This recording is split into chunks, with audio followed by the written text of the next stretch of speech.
Welcome to Penrose Learning, where we make understanding easy. You start by verifying the file, confirm PQ or HLGMR data and record peak nits. This matters because tone mapping depends on dynamic range. Next, open your converter, FFmpeg or a color grading app, and set the working color space to the HDR profile. Then choose Rec. 709 and a target peak like 100 nits for SDR output. Once set, tell the tool to preserve color primaries while enabling Z-scale or grade-based tone mapping. This prevents hue shifts during the transfer. Now perform the actual tone mapping. Select a perceptual operator like Reinhard or the PQ to Rec.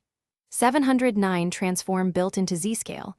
This compresses highlights while keeping midtones natural. Once mapped, you must correct color. Apply a corrective LUT or manual lift/gamma/gain adjustments and check saturation, especially on skin tones, because clipping often desaturates faces. After color balance, convert the bit depth. Use high-quality dithering when going from 10 to 8-bit to avoid banding. Finish by exporting a master tagged as Rec. 709 SDR with proper metadata so players won't treat it as HDR. Once done, review critical frames and use a waveform and vector scope to confirm highlight roll-off and color legality. Make sure faces and specular highlights retain detail.